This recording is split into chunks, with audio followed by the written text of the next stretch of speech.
Rocco, you were so young, and it feels like for anyone that's loved basketball, they've been tracking you to this moment for years. I'm curious, you've known that this week was going to come at some point, but what's going through your head right now as we sit here in New York? Yeah, I'd say there's a big mix of emotions. Definitely really excited, definitely really nervous. But for me, it's just, I've been dreaming of this moment since I picked up a basketball. So for me, this is sort of like I guess, a stepping stone onto being who I want to be. How have you worked through processing all that? You've been obviously in the US now for quite a while and visiting with different teams, and this day has been coming. How have you worked on perhaps not letting it feel too big? Because I certainly can't imagine that at your age.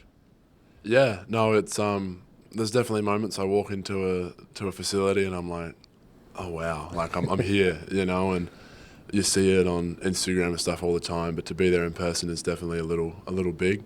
But for me, I just keep reminding myself like I'm nowhere where I want to be yet, and there's still so much to go, and this is, again, it's the start. So that's sort of how I've been grounding myself. How much as you move into this process now, how much NBA do you watch? Were you locked in to the NBA Finals and the Pacers and the Thunder and the 7 games and everything we saw? Yeah, watched a lot of finals basketball. It was and playoff basketball as well. It was great. How much does it change then from just being a fan, like I still get to do, man, to now watching different guys and thinking, not only might I be on the court with those guys next year, but the big specifically and potential traits that these guys have in the modern game?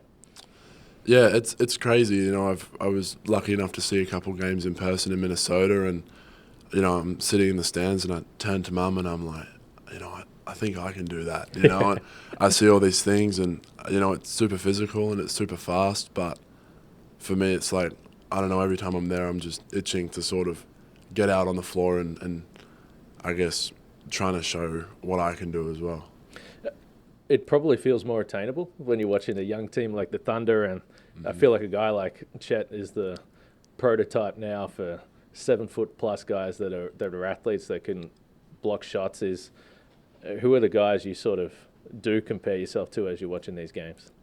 Yeah, I think, like you said, Chet Holmgren's great. I think Isaiah Hartenstein being able to play out of that short pick and roll into that floater is great. I really like watching Myles Turner play. Rudy Gobert, the way he sort of eats up space on the defensive end.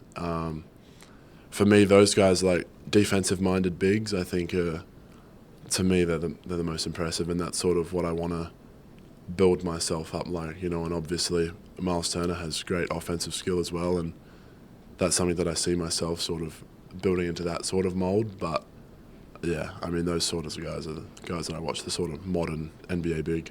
We're one day away from the draft. You've been with teams over the last few weeks here. You mentioned that sometimes you look around and you can't imagine that you would be in this building or you finally got to this point. What are they asking of you?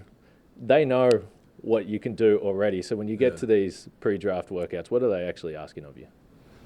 I think most of it is coming in, playing with energy, being loud, being a good teammate, and really just, showing off what I can do. And then coming away from that, it's working on my body and, just sort of that getting in the gym every day and working hard is sort of what they expect. So I guess, come workout time, you put all you got out on the floor and then just put your best foot forward.